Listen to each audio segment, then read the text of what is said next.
Hey, what's up? So, might as well give the time. So right now it's 4:21 a.m. It's 5/24, 2020, and this is Lan Lasaki. This is my first video about Georgia Southern. I was thinking for a few moments what I wanted to call it, and I think I'm going to call this um, Heaven and Hell, Georgia Southern. Maybe I should have had a better name for it, but the Heaven and Hell that is Georgia Southern. Um, I think that'll be what I call this video. So, why am I calling it Heaven and Hell?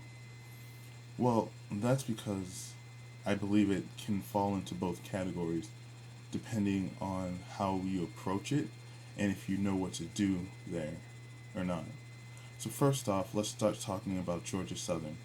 Georgia Southern Georgia Southern University is a university.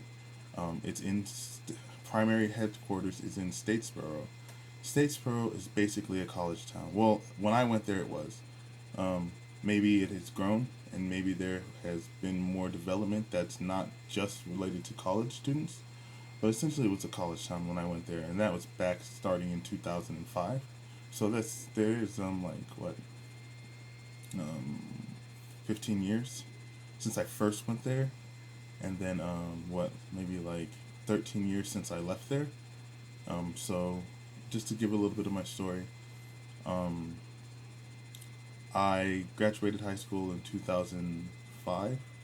I was a North Cobb. I am still a North Cobb Warrior. Um, so I went to North Cobb High School, class of 2005, and then I started Georgia Southern in 2005 fall. And so Georgia Southern, I actually started a little bit early because I was in the marching band, and I'll tell you, if nothing has changed with the bugs, I really did not like it. Um, but basically, the bugs there during the summertime are hell. I don't know what they are. They're the tiniest, most annoying insects, and almost nothing repels them. Um, so I would avoid grassy areas during the summertime or the fall time even, because it's Georgia Southern kind of does this on Atlanta, right? And so it's kind of like over here, a little bit closer to Savannah. And so that being said, it's a little on the south side. That's why it's called Southern. Um, it's close to Savannah, about an hour away. Yeah. One thing, don't get speeding tickets on the way there. It's literally just speeding traps all the way because that's how those cops plan to fund their um, counties. And once again, all my information is like about 15 years old, 15 to 13 years old, so I could be wrong. Um, so you want to drive just maybe like 5 or 10 over the speed limit at most going on the going there, but honestly, you probably want to just stick to 5 just to be safe. I got a ticket the first time I was going. Yeah. Also, it's pretty far.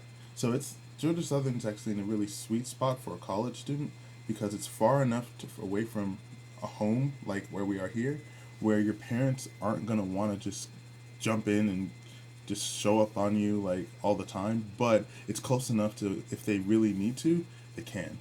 I think that's a great spot for someone who's living, originally living in Atlanta, like the Atlanta metropolitan area. I think that's super cool.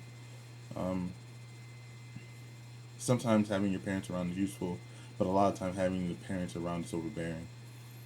Um, Georgia Southern is, last time I checked, was considered a party school, and that means when people party at Georgia Southern, we party for real, for real. Like, uh, and I was no exception to that. I partied. When I partied pretty hard. I didn't party as much as I could have, and thank God I didn't because there's no way I would have made it to tech if I did. But when I party, like, I'm not sure if people are telling the legends of my partying, but they should be. But don't worry, I'll tell my own legends because I'm lame like that. But let's just say a couple pajama jams should have left me with legendary status. Um, yeah. By the way, as a Christian man, I do not endorse my actions as a youth, but as a average man, I'm like, yeah. So okay, that's enough of that. So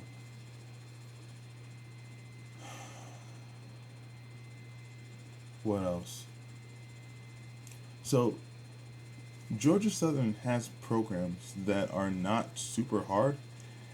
Those are kind of like the heavenly programs where you can kind of get in, do what you got to do, learn some stuff, and then walk away with a degree. And maybe that degree is useful, maybe it's not. But then there's the transfer program, and that's where the hells comes in. So when I went to Georgia Southern, I went under the Regents Engineering Transfer Program, or RTREP, which is essentially saying get good enough grades for 2 years, and you get to transfer to that place, the place where I actually have my degree from, which is what I claim, which is Georgia Tech. That's my Georgia Tech diploma right there. Um, so I was able to accomplish this barely.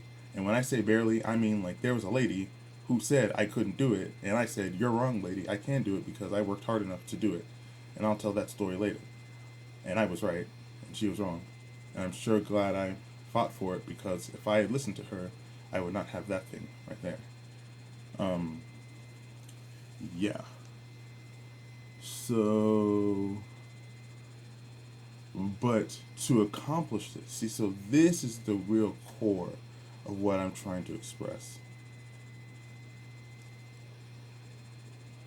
Accomplishing this feat can be done a couple of ways. One, you can just be super smart. There's this rock guy. I'm sorry. I will be profane because that was just his name, but I'm not going to enunciate the whole profanity. But there was this guy I just called Ryan effing Volksberg. Of course, I didn't call him effing. You know what I meant. Um, it's like, because this guy is just Ryan effing Volksberg. We're all studying. We're working so hard. We're just trying our best to do our best, and maybe we get B's and C's. But he's like, I'm Ryan Volksberg, and then he gets an A. If you're just a Ryan Volksberg level of genius, then super cool.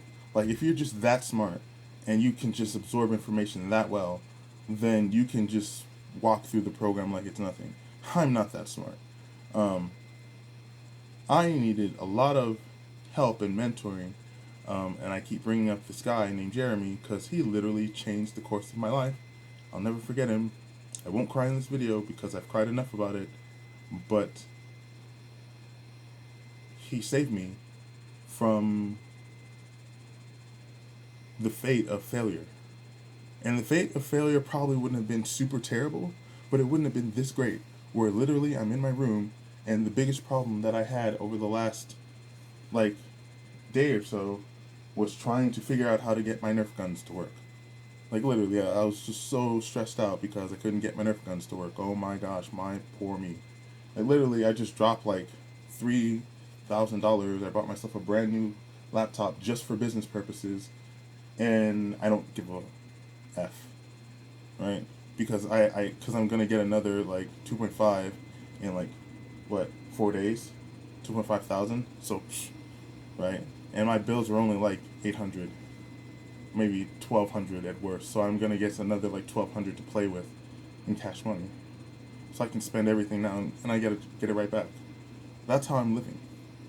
Right now I'm single. I'm 33 years old, so I'm a little behind, but I have prospects of females, like right now, that I just made like 3 days ago. Like, I'm living the life. And that's the point that I want to get to. I want you to live the life. But I don't want it to take you as long as it took me. I want you to take a quarter of the time. I want you to live the lifestyle of a guy who's just a made man. And I'm going to help you get there. This video is for a specific person, but if you follow the instructions I give you in this video, I promise you will become a made man because you'll use my technique, and I'm the techromancer. I don't have a girlfriend, I have technique. and I love her very much.